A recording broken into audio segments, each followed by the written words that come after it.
Amis d'Azinat, bonjour, bienvenue au Relais de Poche pour une nouvelle émission autour du livre. Et cette semaine, nous avons la chance et la joie de recevoir Gisèle Sens. Bonjour Gisèle Sens. Bonjour monsieur du Relais de Poche.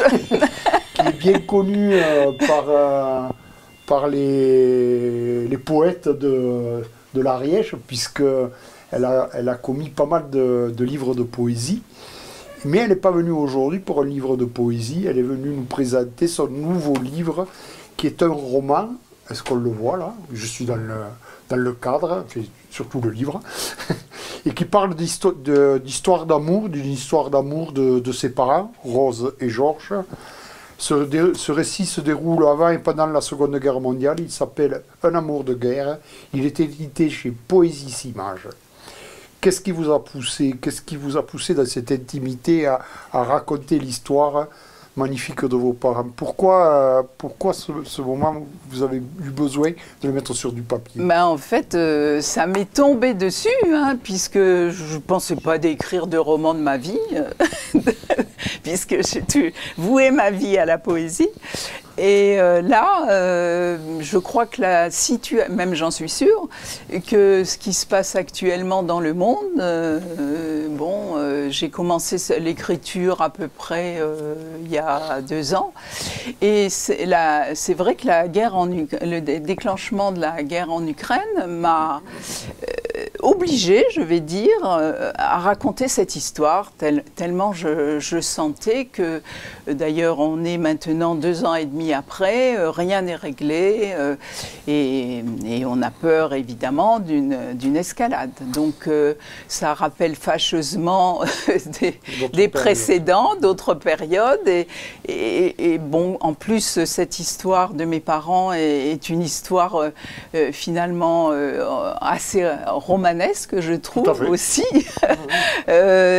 Donc voilà, j'ai eu envie de coucher sur le papier ce livre. Je ne savais pas si j'aboutirais, parce que je n'ai absolument pas l'habitude de ce travail. Le travail de la poésie et du roman est complètement différente, hein. La poésie, c'est la mise en lumière de notre monde intérieur, les poètes, hein, et de l'extérieur, voilà.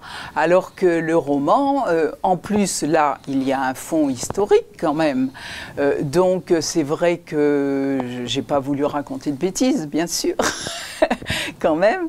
Et j'ai fait quand même quelques recherches, vous voyez, voilà, de ce qu'avaient pu vivre mes parents. Alors, d'ailleurs, à la fin du livre, il y a quelques documents.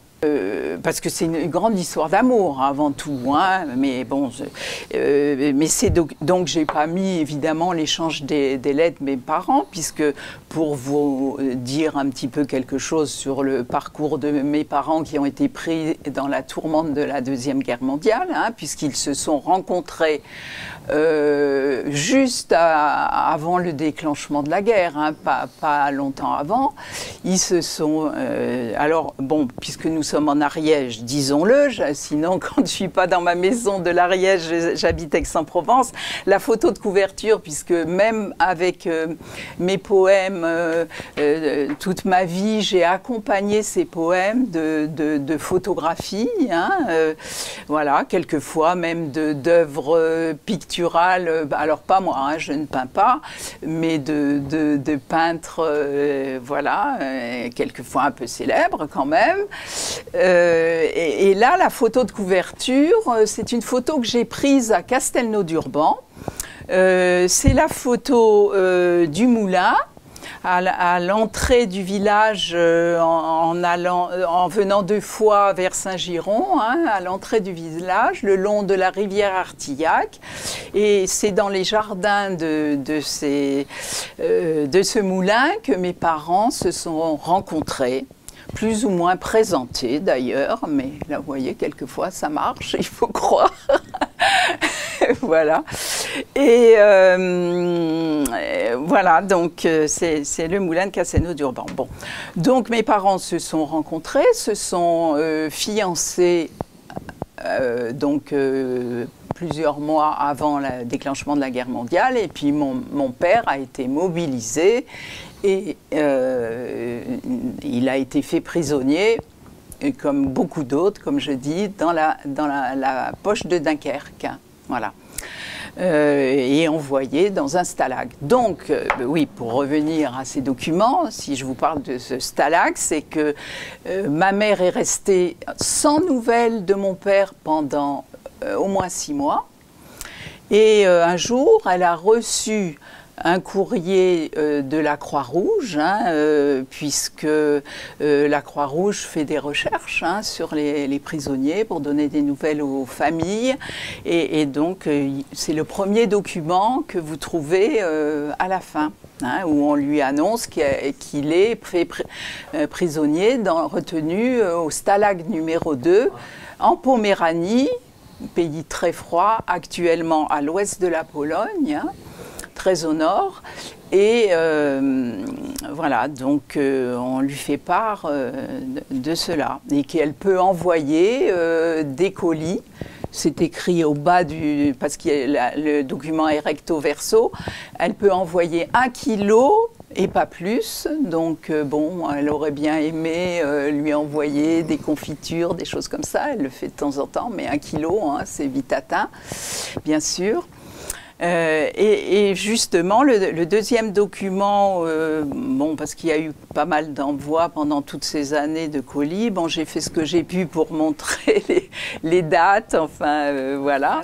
Et le troisième document, c'est l'acte de mariage qui a eu lieu pendant la guerre, donc mon père prisonnier dans son stalag, et ma mère à Paris, puisque ma mère était une historienne, bon, même assez connue quand même, et qui voilà, fait des pieds et des mains pour donner du courage à mon père, pour que le mariage ait lieu.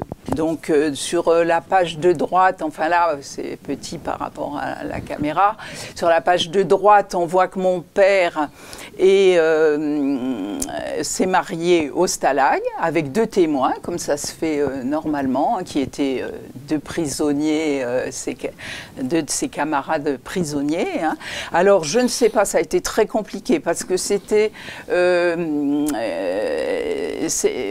la mairie du 17e arrondissement à Paris, où mon père travaillait avant d'être mobilisé, qui a réuni tous les papiers, tous les tampons, enfin, et donc et dans le périple de ces papiers, on voit sur celui du stalag qu'en bas il y a un tampon de la mairie de Castelnau-d'Urban. Voilà. Et entre les 2 mariages, ma mère, elle, ça a eu lieu alors à Paris, puisqu'elle y était professeure à ce moment-là. Et voilà, il y a quelques mois de différence, il y a 5 mois, je crois, de différence pour la date du mariage. Voilà, c'est pas courant ça, quand même, que déjà les mariés sont séparés par des kilomètres et des kilomètres, mais en plus, voilà, ils ne se sont pas mariés le même jour, ni les mêmes mois. Voilà. Oui. Voilà. On ne doit pas faire trop long non plus. Voilà. Bon, ah oui, je vais ajouter quand même que venant de la poésie, il y a évidemment des moments poétiques dans ce livre. Et en plus, mon père, ma mère qui a réussi à envoyer de temps en temps quelques livres à mon père, qui avait envoyé Verlaine, qui avait envoyé Éluard, etc. Et d'ailleurs, les poèmes sont dans le livre, les poèmes qui ont aidé mon père à tenir. Voilà. Parce que la poésie, c'est quelque chose d'important quand même, ça, voilà. C'est ce qui sauvera le monde, oui. Dit Jean-Pierre Siméon. Oui, c'est ça. Voilà, vous avez, si vous voulez en savoir un peu plus de ce roman qui contient de la poésie, Amour de guerre de Gisèle Sens, à Poésie Image, vous l'avez au relais de poche, bien sûr. Merci, Amie Lanzinat. Voilà, merci beaucoup.